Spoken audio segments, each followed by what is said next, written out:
I have the verse also. So shall we begin? Ready? Take off. So, Ajita, if you sort of stay near the camera, that way if you need to tell me something, if you can't hear me, it's probably good to have someone near the machine.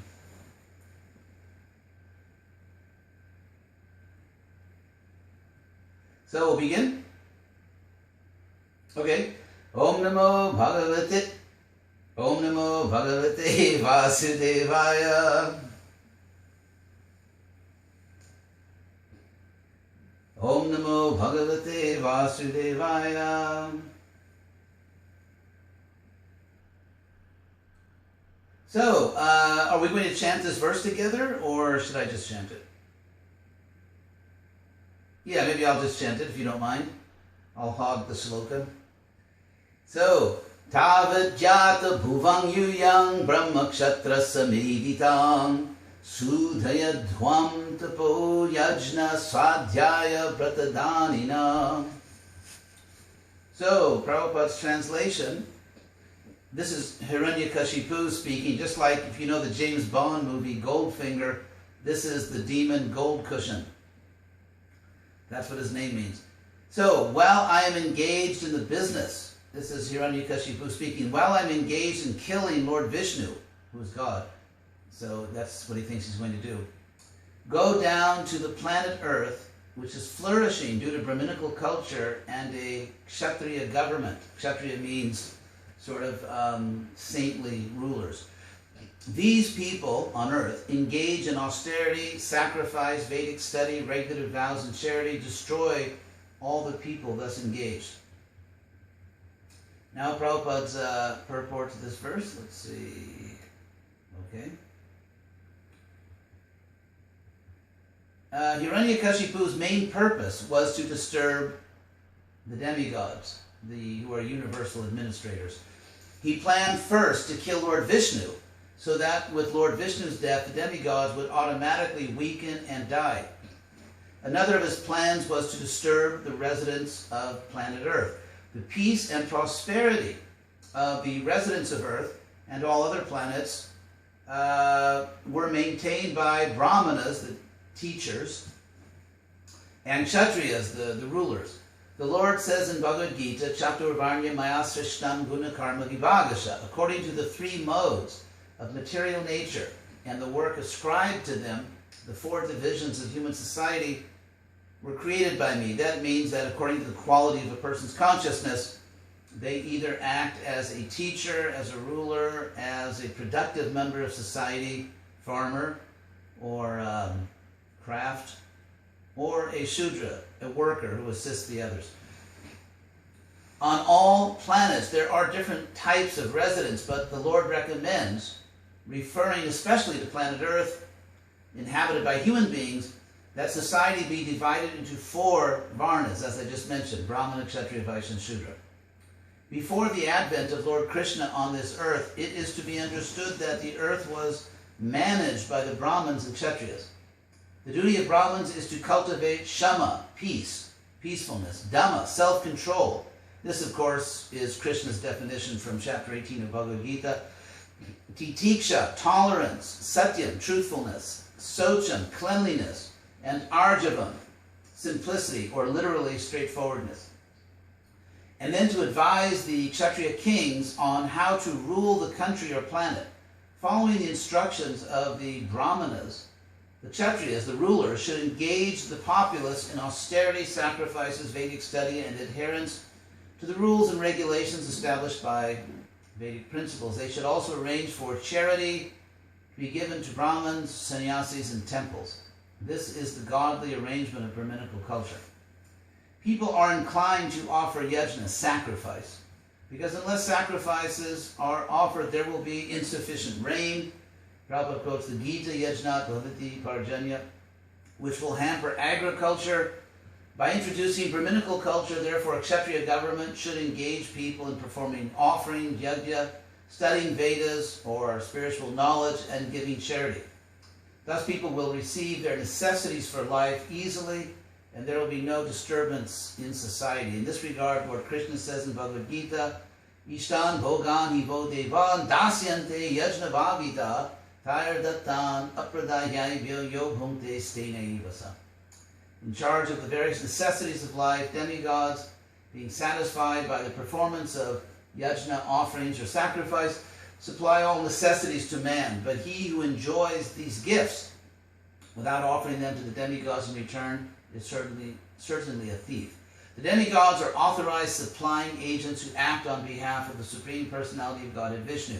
Therefore, they must be satisfied by the performance of prescribed yajnas.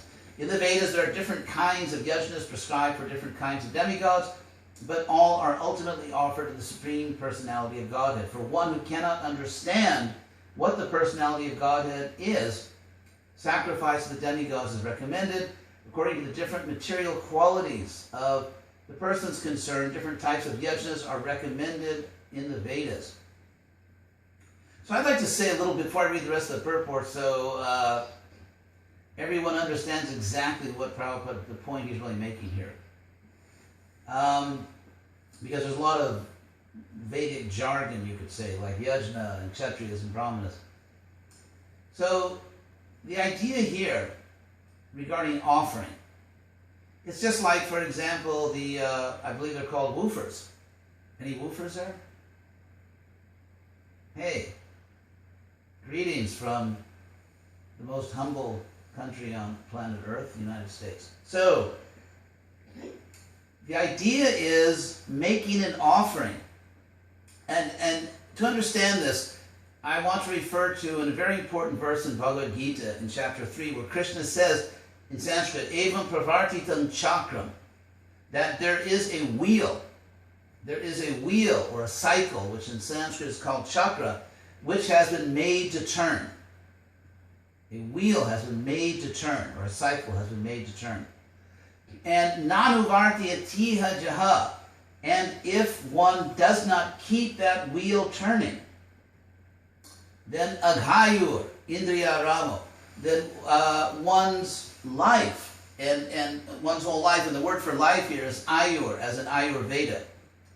Veda means knowledge, and ayur means duration of life. So literally, Ayurveda means knowledge of prolonging life, or knowledge of life, duration of life. And so, an aga means an offense, as in the Aghasura, that demon that attacked Krishna in Vrindavan. So, Krishna says that if someone does not keep this wheel turning, their life offends, their whole life offends the universe. Aghayur indriya ramo, because they are living simply for, literally, sense gratification. Indriya ramo. And mogam partha sajivti, and therefore that person lives in vain. So what is this wheel that has been made to turn, and in such a way that lest we waste our life or live our life in vain, we must keep the wheel turning. Because that's literally what Krishna says. So this wheel or cycle is the cycle of receiving and offering back.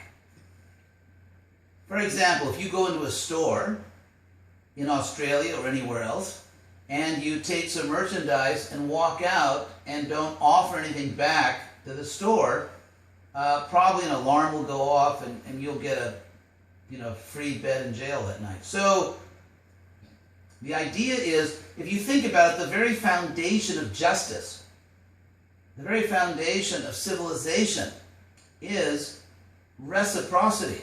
That we receive something and we offer back in kind, quid pro quo.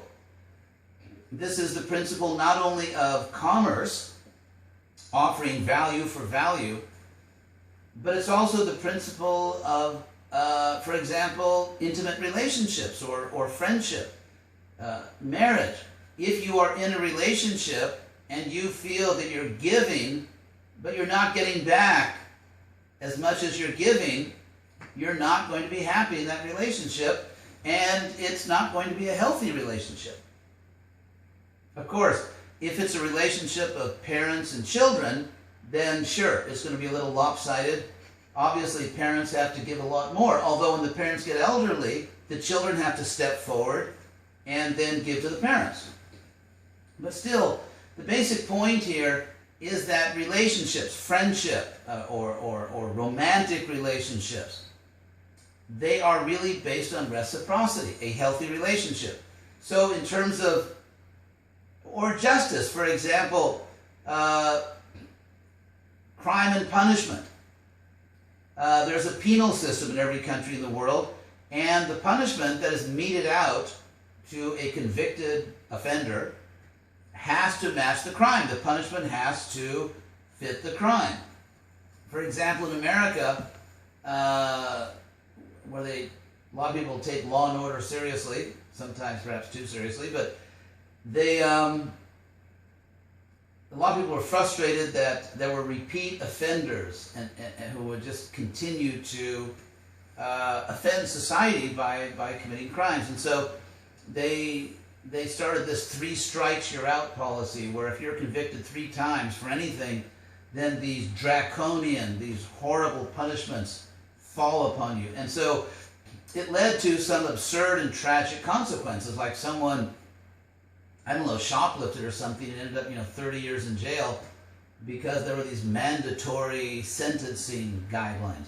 And so, obviously they're adjusting that. We're not that crazy in America. We're crazy, but not that crazy. So, anyway, so in terms of justice, consider the universal symbol of justice. It's the goddess, the blindfolded goddess, which means that she doesn't see anything in terms of personal motivation, simply holding the scale, holding the balance of justice to make sure that rewards and punishments correspond to what people actually deserve.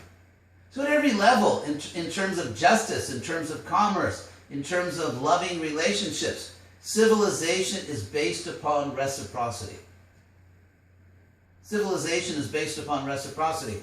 And Krishna in Bhagavad Gita is calling this reciprocity a circle, or a cycle, or a wheel. Because if you think about it, visually, we receive something and then we offer back. So that is, in fact, a wheel turning, because there's movement, there's motion. We receive more. For example, if you have a credit card, I don't know if any of you have credit cards, but credit cards happen. So the idea is you're making purchases, and so you are, so to speak, giving your money, receiving merchandise, or in a relationship. In a relationship, hopefully people are giving to each other. If there's love, there has to be giving. If there's no giving, if it's just sort of mutual toleration, it's not really working. So a relationship means that you're giving, you're receiving, you're giving, you're receiving. So there's this circular motion, which Krishna calls a chakra. Because chakra literally means a cycle or a circle or a wheel, something like that. Anything in that shape. So Krishna says, if you don't keep this cycle turning, which means we receive, because unless someone kills himself, which I hope no one does, you're receiving the gift of life. We are receiving oxygen, in the Earth's atmosphere. The rain falls and food grows. If there's, like in California now, they've had 3 straight years of drought, and they're having serious agricultural problems. So I'm originally from California. So even though California is also really the tech center of Earth, Silicon Valley, and now they have down in LA, right at the border of Venice Beach and Santa Monica, they have what they call Silicon Beach, which is this huge mushrooming tech center. So California really is the tech center of the world. And even though it's the tech center of the world, there's nothing they can do to produce food because it didn't rain. All the technology on Earth will not produce food if it doesn't rain. And that's the verse that Prabhupada quotes there in the purport, where Krishna says in the Gita that yagyat bhavati parjanya, that ultimately rain comes from, obviously you can give an atmospheric science explanation, But beyond the mechanics of the universe, there is personal discretion. For example, let's say you drive a car or take a bus.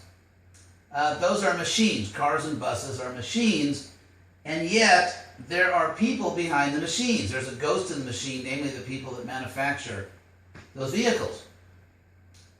Machines don't grow on trees. Well, actually, literally they do. I mean, in the sense there are biomachines, but those kinds of machines don't grow on trees. So behind the machinery of the universe, there are people who keep the machines running. And so, for example, take your own residence, wherever you live. Hopefully you have running water, although maybe I shouldn't say hopefully. Addressing a Hare Krishna farm where the goal is self-sufficiency and getting off the grid. So anyway, I'll take back the hopefully. But let's say, assuming that you live somewhere where there's running water, that's a mechanism. When you turn the tap and the water comes out, it's because there's a mechanism. There's plumbing. And yet, if you don't pay the water bill, and assuming you're not produced or using your own water, then the water gets turned off. And so, to say that the universe is a cosmic machine, and that we can study this machine and learn about it through science, that's all true.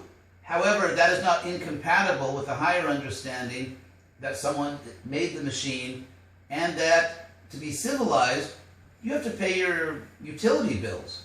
I don't know if you say utilities in Australia, but that's what they call electricity and water and all that stuff in America. So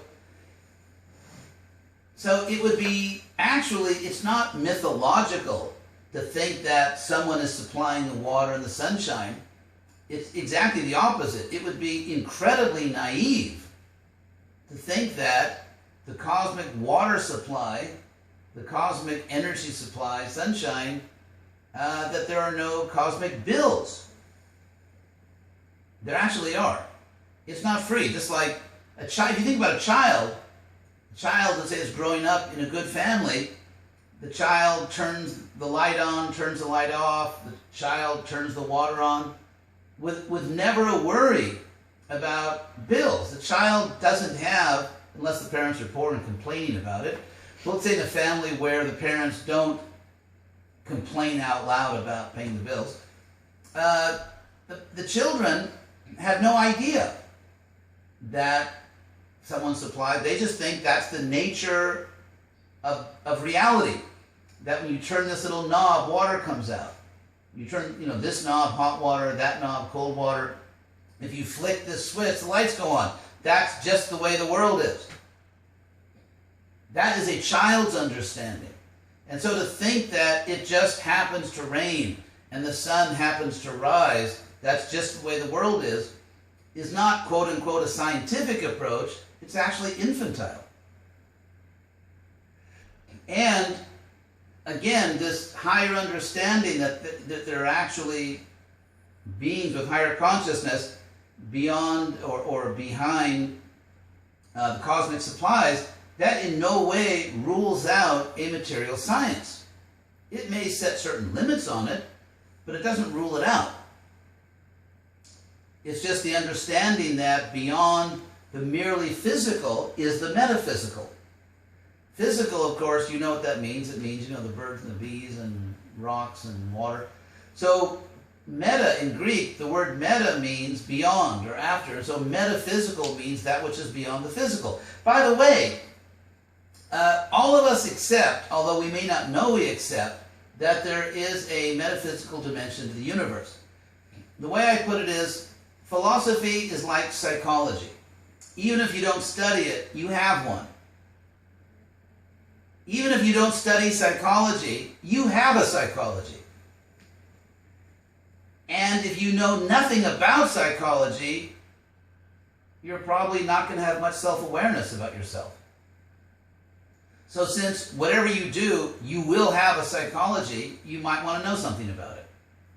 And so in the same way, like it or not, everyone has a philosophy. And if you don't have any idea what philosophy is, seriously, you're not going to be the most self-aware person on your street. So, I'll give you an example of how everyone in Australia, or almost everyone in Australia, believes strongly that in the universe there is an objective metaphysical dimension beyond the physical dimension. Most people, almost everyone in Australia, I would assume, believes in democracy. I mean, I haven't heard about a very powerful return to monarchy movement in Australia, despite their gentility and hanging in there in the Commonwealth, and even putting the Queen on some of the postage stamps. I don't know if they still do that. But despite all that sort of civility, Australia is a democracy. And democracy is based very squarely on the belief, on the, you could say, empirically absurd belief that everyone is equal. Now, if in Australia or in America, if we believe we have a rational society, or we do things based on scientific evidence, where is the scientific evidence that we are all equal?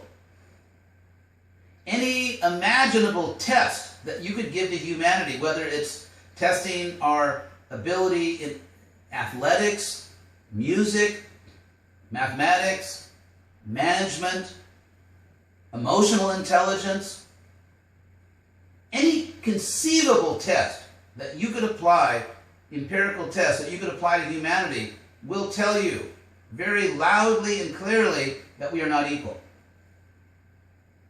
Now it's very interesting. If we're not physically equal, there's only one thing left. We must be metaphysically equal.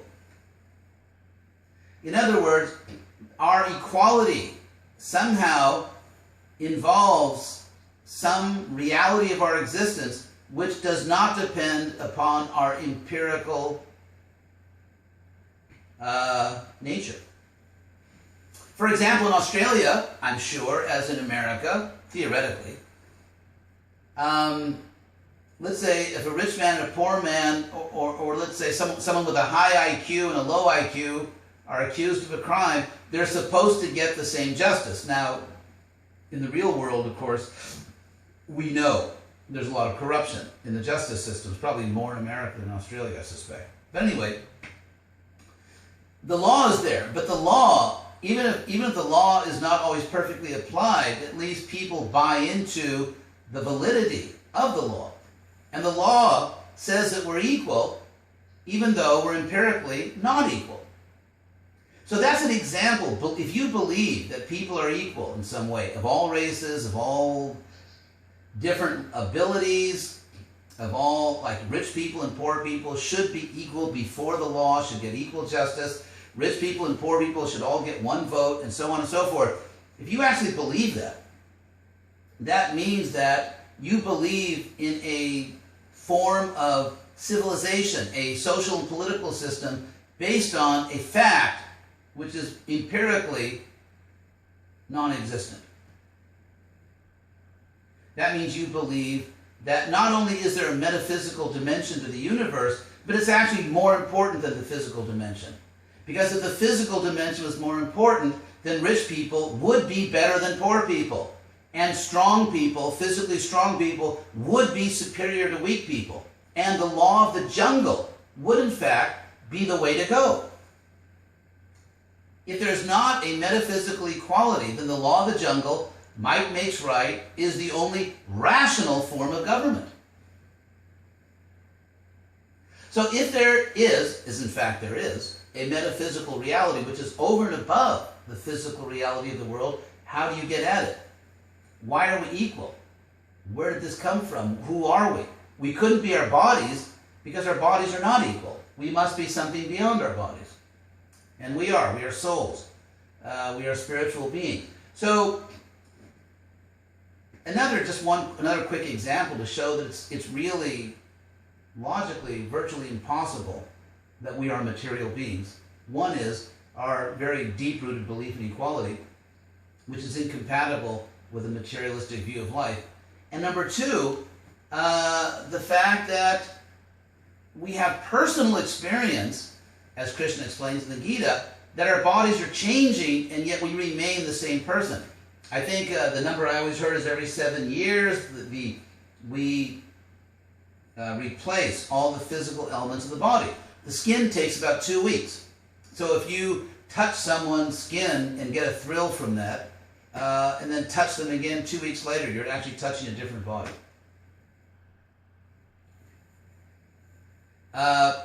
So when you look in the mirror, you know, if you are inclined to do the mirror, mirror on the wall thing, then every 2 weeks you're actually seeing a different face. The face you see today in the mirror is technically, scientifically, not the same face you looked at 2 weeks ago. Because the skin is all new. So, and yet we are the same person. And so not only skin, in other words, your baby's body, everyone, assuming we all, what was that film about Mr. Buttons or something? There was a film about some guy who was born old and got young, but anyway, you're assuming you're not like that guy. Let's say you were born as an infant. It's not that your infant body just stretched into your adult body. That's not what happened. It didn't just stretch. The body you have now is actually a different body than the one you had before. So divide your age by 7, and that's how many times you've reincarnated in this life. So it's a little silly to say, I don't believe in reincarnation, because you've already done it. If you're over 7 years old, you have empirical proof of reincarnation. So if you consider our personal experience, because everyone knows, I mean, the whole center and foundation of our sanity, of our existence, is our direct, immediate, irrefutable experience that we are individual persons. And that I am the same person. Therefore we say, a little linguistic analysis here, we say, I was a baby, I was a child, I am an adult. Because we know at the deepest level of our awareness that it's me, it's the same person, even though it's not the same body. So therefore, it's actually a little clueless not to accept reincarnation. It's like, if someone doesn't accept reincarnation, they're just not paying attention. So we have these two powerful reasons to accept ourselves as spiritual beings. Number one, whoever we are, we're not the body. And we're not the mind, because we always change our mind. And number two, we believe that we're all equal. Our whole system of justice, government, society, everything, law, it's all based on a spiritual assumption. Not a material assumption, spiritual, equality, and therefore democracy. So, that being the case, it follows, logically, that the purpose of life is not just to pig out in various ways through our different senses, but the real purpose of life is to understand ourselves, to self-realization, to figure out who we really are and where we come from and where we're going. There was a famous temple in the ancient world on the island of Delphi. This goes back many, many centuries before Christ. So there was this ancient temple in Delphi, and there was inscribed in the temple a saying, ancient saying, know thyself. Know thyself. And in a nutshell, I mean, that's what Bhagavad Gita is about. In fact, Socrates, he talks about that at his trial. So, know thyself. So, Krishna consciousness means know yourself. Now, you can't really know yourself unless you know what you're part of and where you come from. For example, let's say you're trying to understand this existential fact that right now you're an Australian, or some of you aren't Australian, or just wherever you're from. But let's say for an example that someone is a bona fide Aussie. So, And let's say we're talking about self-understanding not at a higher spiritual level, but just ordinary human understanding. How in the world can you understand that you're an Aussie if you don't know what Australia is? What if you think Australia is a video game? And you think, okay, I'm from Australia, it means you're from a video game. In other words, you have to understand what Australia is to understand what you are as an Australian. Or let's say, for example, you identify yourself as, on the human level, I'm part of this family. Well, if you don't know what the family is, it's not, knowing your last name is not going to help you very much.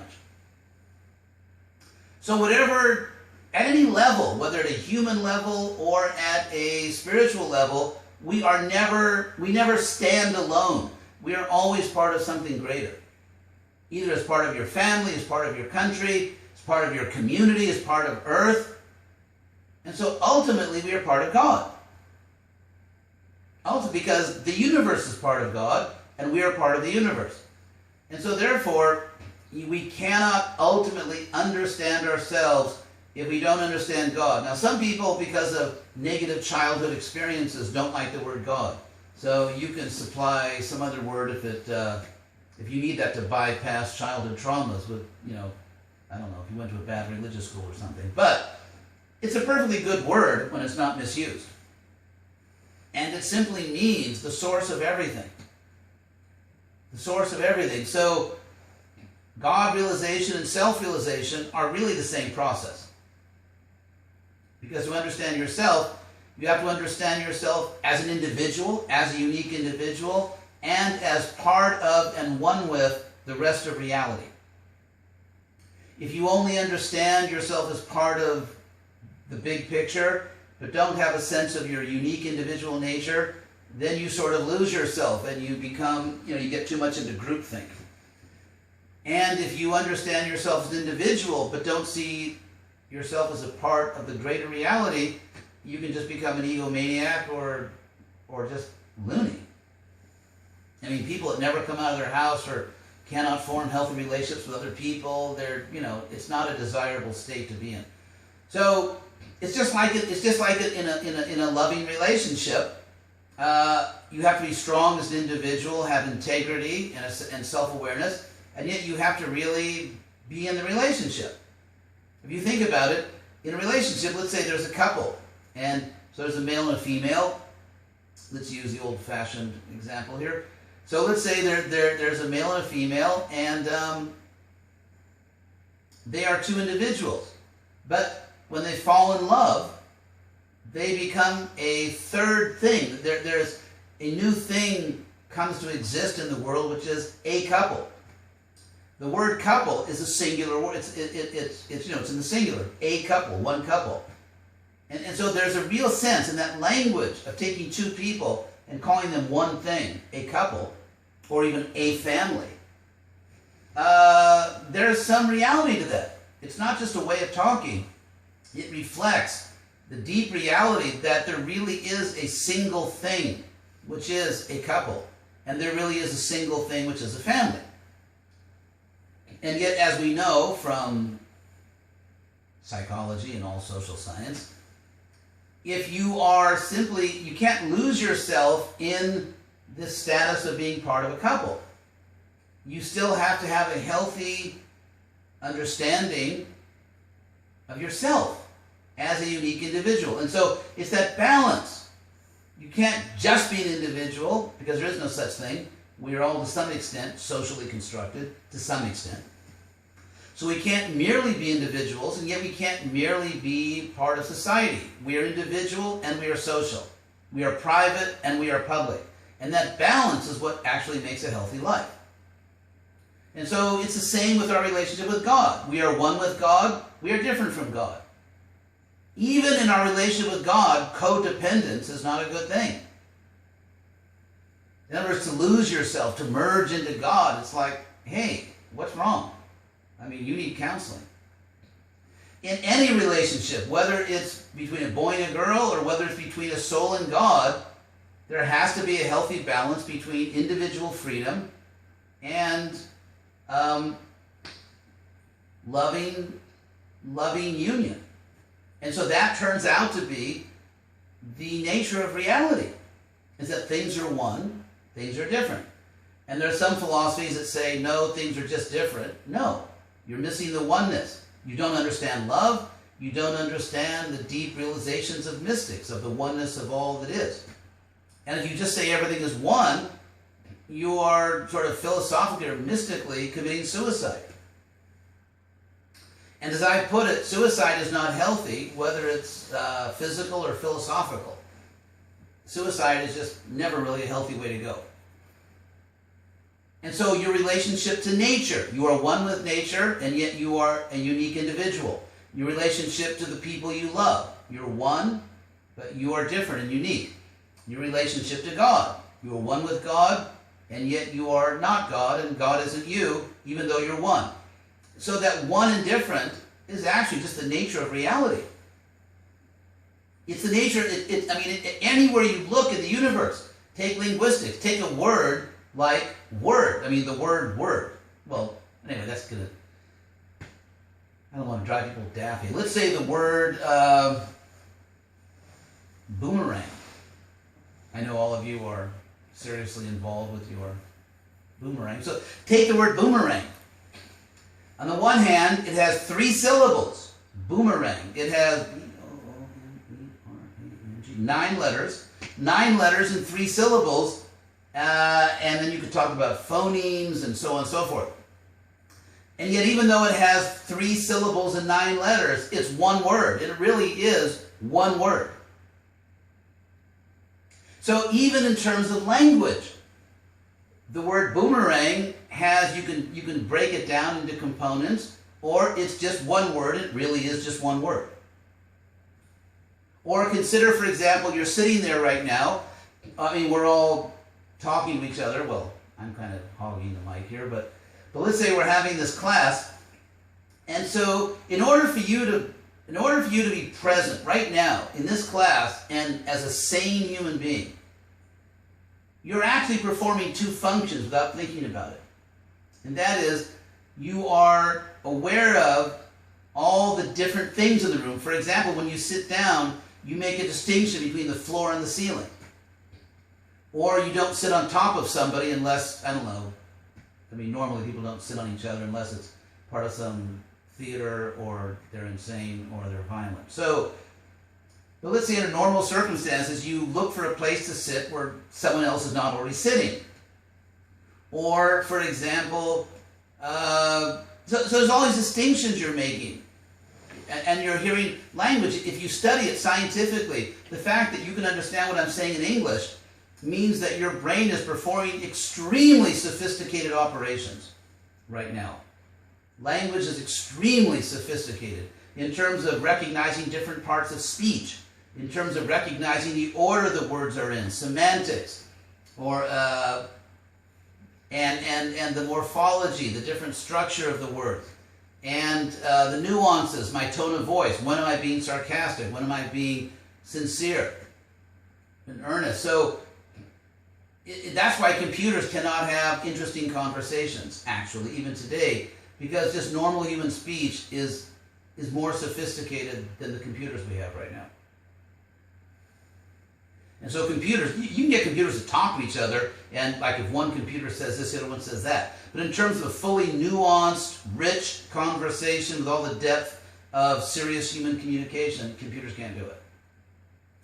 So that's what you're doing. You're seeing all these differences, and yet, even though your brain is recognizing millions of different objects right now, grammatical objects, furniture, other people, parts of bodies, and so on.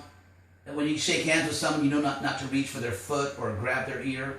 So at the same time, you have to put all this together. Every one of you is putting all these millions of grammatical and physical and social components together into a single, seamless experience of just being here now. In fact, you are having a single experience of just being here now. And yet, within that experience are millions of components. As I said, linguistic, physical, emotional, social, and so on. So one and different, as we say, beta, is not just a sort of an interesting theology coming from the Hare Krishna movement, or ontology. Technically, it's actually an ontology or metaphysical view. It's actually the nature of all of reality. Everywhere you look, it's the nature of consciousness, it's the nature of relationship, it's the nature of the physical world, it's the nature of everything. Everything is one, everything is different. And that also is our relationship with God. And so, anyway, so Hiranyakashipu, getting back to Gold Cushion, sounds like a James Bond nemesis or something, Gold Cushion. That's what his name means, literally, Hiranyakashipu. He wanted to destroy all the basic building blocks of civilization. Like, I'll just go over these very quickly, then we'll end. Like, for example, tapas, which means austerity.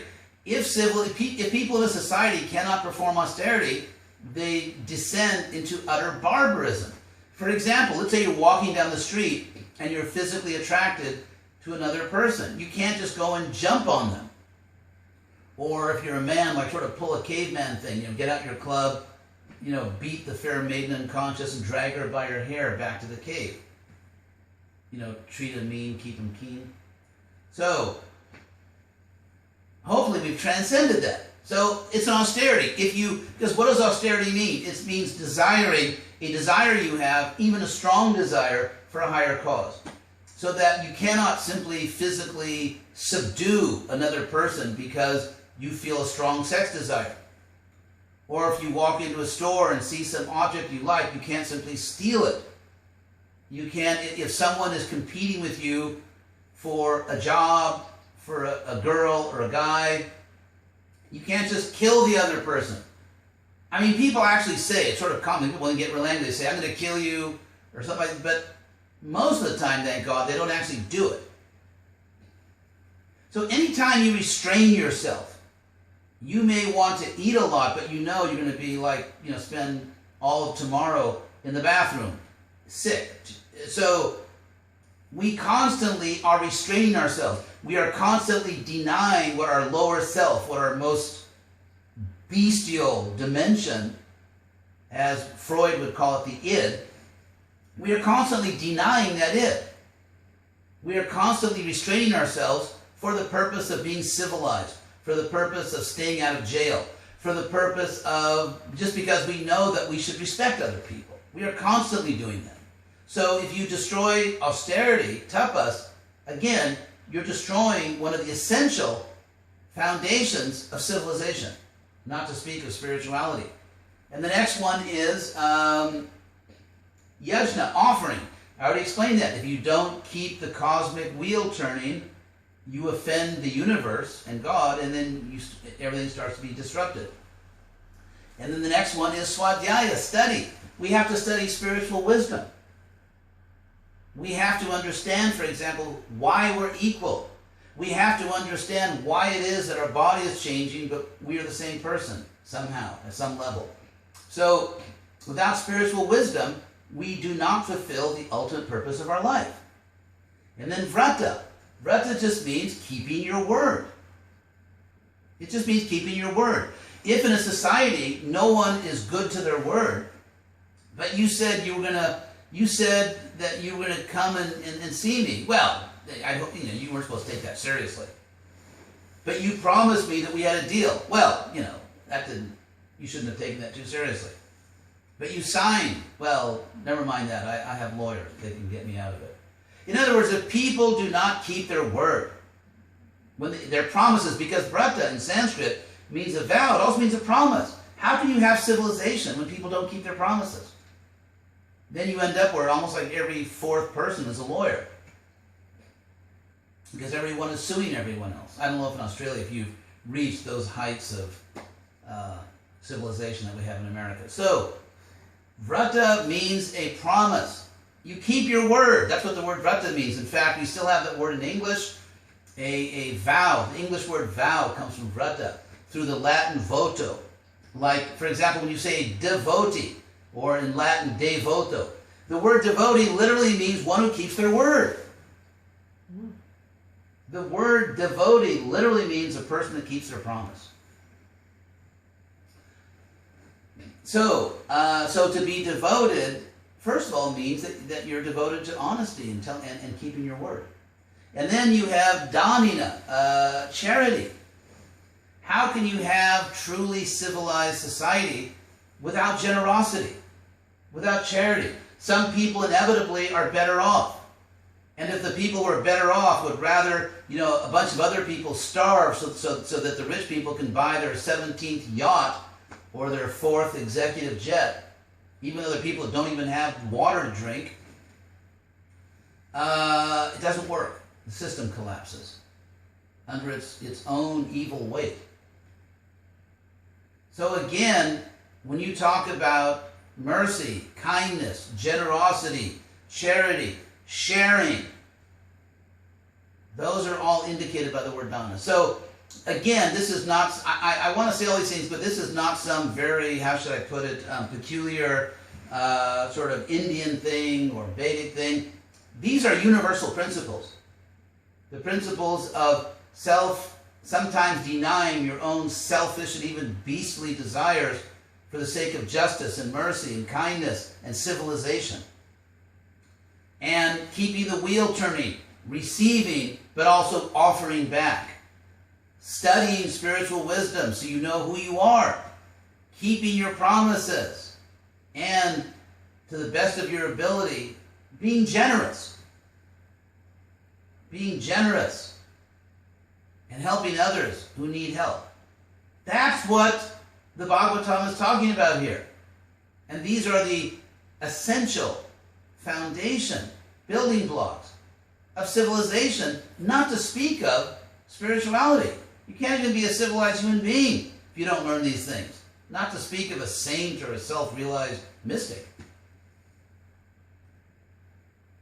And so, Hiranyakashipu, the sort of like the quintessential bad guy, the killer of Madhu, that demon, so Sud, it's the same word Sudan, in the verb, Sudiyadwam, in this verse, which means kill. Plural, second person, plural, imperative tense, for you grammar lovers out there. I've heard that in Australia everyone really loves grammar. So, Hiranyakashipu is here saying that he wants to kill the Brahmins, because the Brahmins and the Kshatriyas are supposed to be those people who embody and exemplify and model all these qualities. So Brahman is not by birth. It's not that someone is a Brahmin or a teacher because of genetics or because of their last name. It is people who have all these qualities. They are the teachers. And society desperately needs true teachers that have these qualities. And the purpose of the Krishna consciousness movement is to try to train, if you can forgive this somewhat checkered term, an army of teachers. By that we don't mean people that are violent. By army here, I don't mean violent. I mean people who are disciplined, who really get the job done, who they're organized. Teachers, and we can change the world. Australia is a great country. It's a beautiful country. I think in America, almost anyone, if they really had to flee somewhere, Australia would be on their short list. Of course, that's probably a nightmare scenario for Australia, a lot of Americans coming, but I only meant to say that people really appreciate Australia. It's a beautiful country with a lot of nice people. Like everywhere, there are problems. But if you grade on the curve, Australia is definitely one of the nicest countries in the world. I think everyone knows that. And so, if we can really teach Krishna consciousness, we can make a difference. It can start anywhere. Prabhupada once said that to me. He said, we need to show an example of a Krishna conscious society. And he said, it doesn't matter where. It could be anywhere. And so why not Australia? So, anyway, I'd like to thank you all for your time. And if there are maybe a couple questions, we could go into overtime. Just like in the World Cup, they add on extra minutes. So we could, if you have a few questions.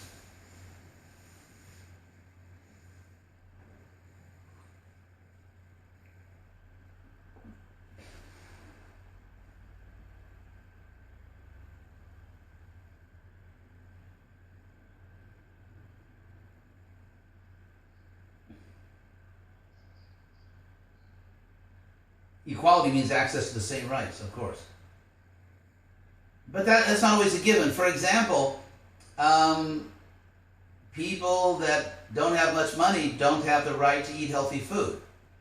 Because one of the more perverse outcomes of modern capitalism is that, say, fresh produce, fruits and vegetables, not to speak of organic fruits and vegetables. When I was a kid, it was cheap. When I was a kid, if you didn't have much money, you could always buy fruits and vegetables. But now you literally have to be rich to buy, to really, on a regular basis, eat organic fruit. If you don't happen to live on an organic farm. If you live in a city, you basically have to be affluent just to eat healthy food. And so there's the, so we talk about rights. I mean, since the beginning of time, rich people have tended to get better justice than poor people. That's a very old story. And it's very hard to find a time in history where, for a sustained period, not just for maybe in all the ecstasy of a revolution or of a spiritual awakening, but over a sustained period of time where rich people and poor people got the same justice. I mean, sometimes there are very high-profile cases where it's so highly publicized, the justice system actually has to do it right because everyone's watching. But in the great majority of cases where everyone isn't watching, it's something else. So if we want true justice and equal access to rights and all that, you have to have a society based on not only a theory, but an understanding that people are really equal. Because, I'll tell you, here's the psychological reality, at least in the country I live in. When rich, educated people see poor, uneducated people, they don't really emotionally feel that person's equal to me. That's why they go to clubs where even middle class and low class people can't go. That's why they live in neighborhoods where they can be, miles away from the riffraff. So you can talk about a legal theory, or you can talk about the emotional reality of the world. Psychologically, emotionally, educated people don't think that uneducated people are equal to them. Rich people do not see poor people as equal. Beautiful people do not see homely people as equal. And that's why good-looking people, in most cases, look for someone whom they believe is worthy of my good-lookingness. And that's what usually happens. So, in fact, people don't see other people as equal. They are forced by law because of revolutions and laws were put in place. And so, you're forced to submit to certain justice. But if a society cannot be sustained merely by laws. In other words, take, for example, let's say you're in the outback and there's some highway and you can see forever and there's not another car for 20 miles. And the speed limit, let's say, is, I don't know, do you use miles or kilometers? Huh? In Australia? Miles or kilometers? Okay, so let's say there's a speed limit that says 100 kilometers an hour is the speed limit. And there's not another car around for 20 miles. I know myself, I've driven in certain parts of America that are kind of like the outback, like the Southwest, where, say the speed limit is 65 miles, and I'm going 85, and everyone's passing me and honking. So, I'm sure that's true in Australia. What this proves is, what this demonstrates is, that there are two things you have to get lined up to get people to behave a certain way. Law and custom. If you have law but you don't have custom, it doesn't work. You can't just, the government puts up a speed limit, but if most people think that's ridiculous, they ignore it. And there's safety in numbers, so everyone goes faster than that and they win. So in the same way, you can have a law that people are equal, but if most people don't really believe that, which they don't, then justice is constantly being sidestepped, avoided, corrupted, and you get all kinds of unjust outcomes. Because, for the simple reason that people don't really believe that everybody's equal. At least they believe it to some extent, but in another sense, they don't believe it. Now, why do they not believe? Why do people psychologically, emotionally really feel that they're better than other people who are less educated, less rich? Or sometimes you get people who are very poor who think they're better and have the right to commit violent acts against quote-unquote, respectable people.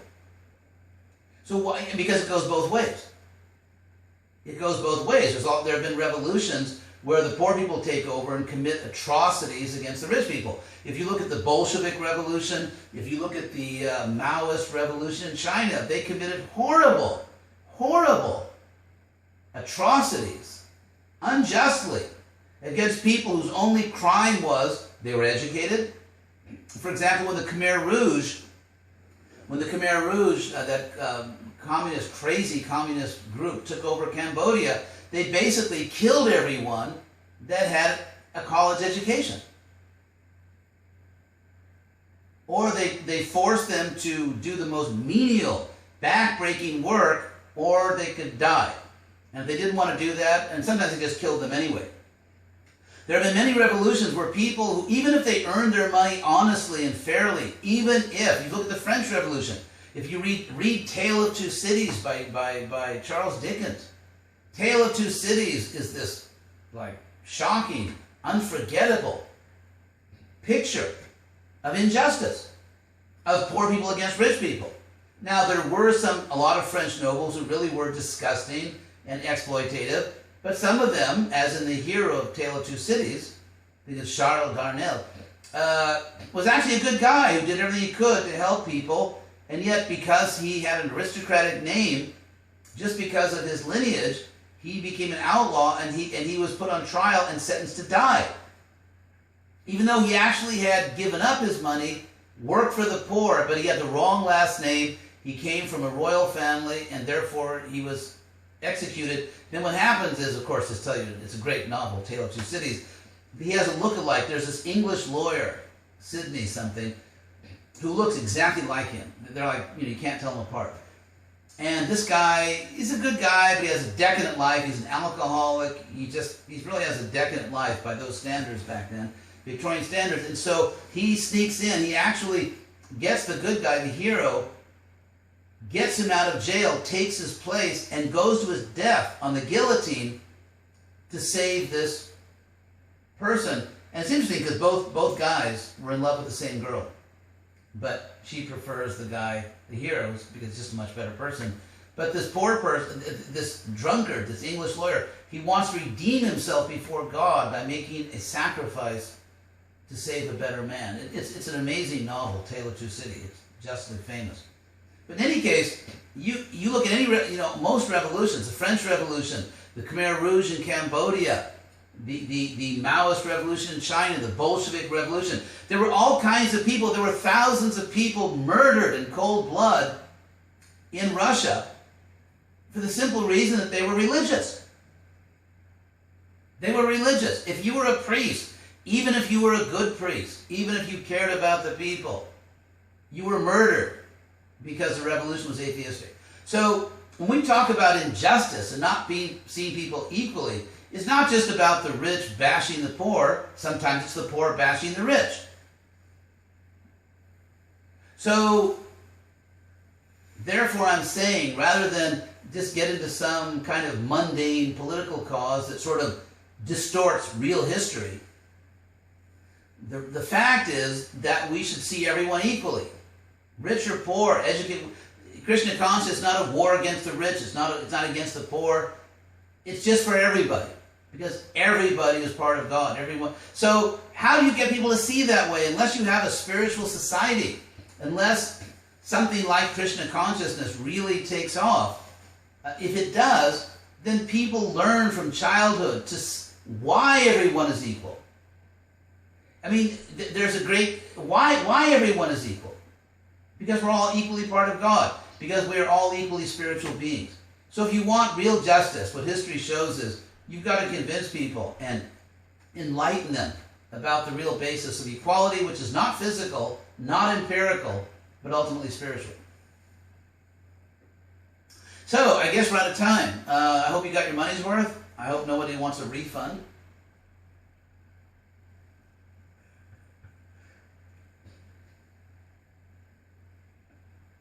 So, are we good to go?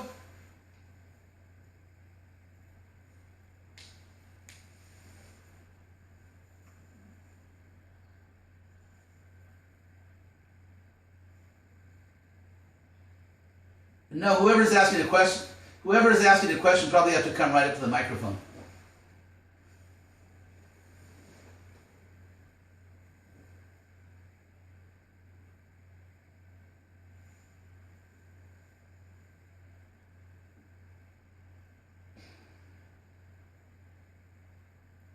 Valeu, né?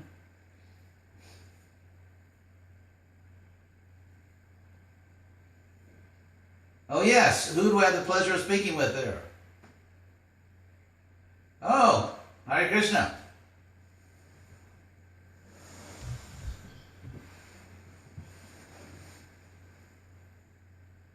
Yes.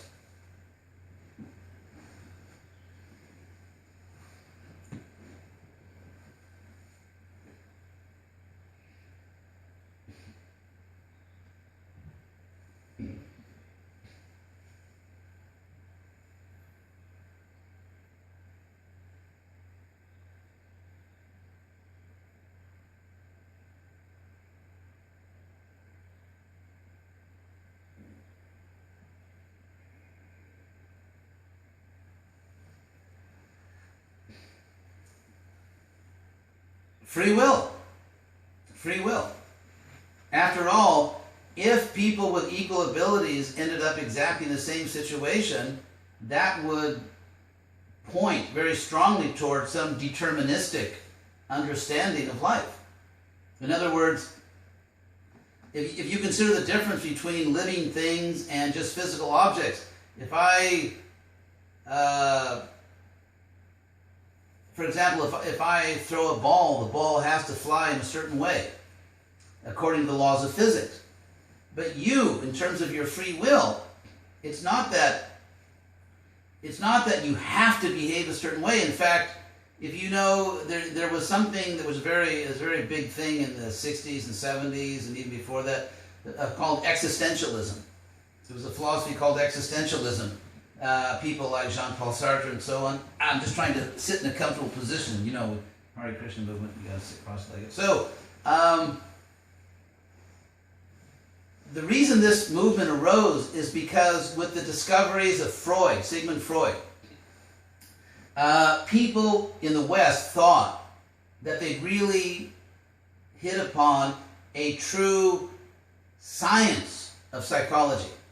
And by science, a hard science like biology or physics, where given these laws of nature, these objects must behave in certain ways. Like, that's why you can, for example, have a plane or a car, because given the laws of nature, if you build it a certain way, it will run. And so everyone thought maybe we can have a hard science of the human mind. Now, there was a problem with that, though. If, as people naively and falsely believed, there actually is a deterministic means that given certain conditions and certain things that happen, you have to get these results. It's determined by the circumstances. There's no free will involved or no choices. The circumstances determine the outcome. So then you had this idea of psychological determinism, which means that here's how it trickled down to ordinary people.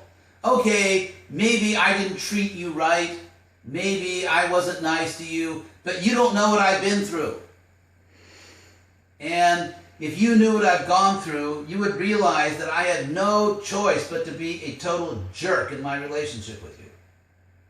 And therefore, I am not morally responsible for the way I treated you. Now you can see what the danger here is. In other words, given the way I was brought up, or, for example, given the way I was treated in my last relationship, therefore, I am morally justified in behaving inappropriately. I'm morally justified because because I have no choice. If someone pushes me from behind and I fall forward and I bump you, that's not assault. I cannot be held responsible for bumping into you, even if I injured you, because I was pushed. And so it's applying the laws of physics and saying the same way that the laws of physics are inevitable. Like if someone pushes me and, in certain circumstances, I must fall forward. I have no choice. So in the same way, if I was emotionally pushed in certain ways, if I was psychologically pushed in certain ways, therefore I must now behave certain ways, which means that I am not morally responsible for my behavior. I'm not, and therefore there is no morality. Because what's morality if no one's responsible? The way I act is the way I was forced to act by the way I was treated.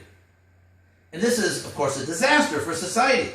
Because if someone kills someone else, they could say, well, it's not my fault. I'm innocent because, my mother wouldn't give me seconds of oatmeal or something. And actually, the justice system back in the 60s and 70s got enchanted by this theory. Therefore, if someone committed some terrible crime, that criminal just deserves sympathy. Because the worse the behavior, the worse the cause of the behavior. In other words, if someone went out and raped and killed someone, oh my God, what a terrible childhood that killer must have had. Because it follows that if no one's responsible because our behavior is determined by how we were treated, then the worse our behavior, that just shows what victims we are. So the criminal is a victim, and society is the criminal. So if someone goes out and kills or rapes or steals, society is the criminal, not the individual, because that's how society treated that poor victim. This is a very fantastic and impractical way of looking at life. There may be some truth in it, but not as much as some people think. And therefore, people are responsible. People are responsible, and so therefore, getting back to the question Krishna Kirtan asked, why are people have different outcomes? Why are people in different situations? Because they've made different choices for which they are responsible. And therefore, it's much more efficient to just admit, okay, I got myself into this mess.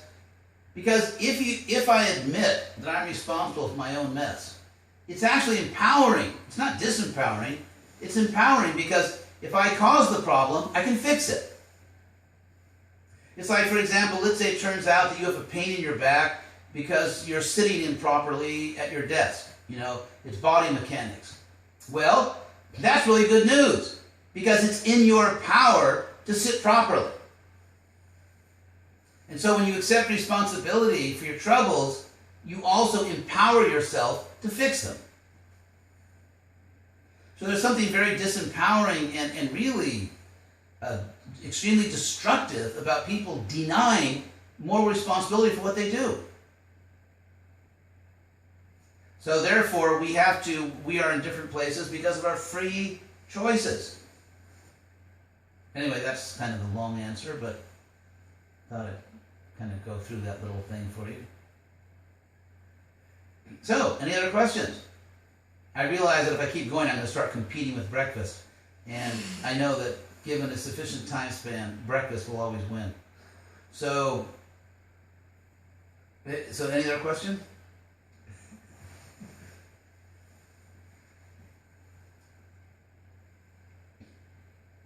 No? Going, gone. Huh?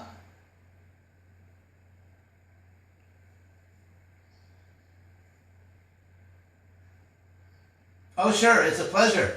Yeah, the Australian devotees are really great. I really love the Australian devotees, and I'd be very happy to do this again. So, yeah, thank you all very much, and Hare Krishna. It was a pleasure. Haribol.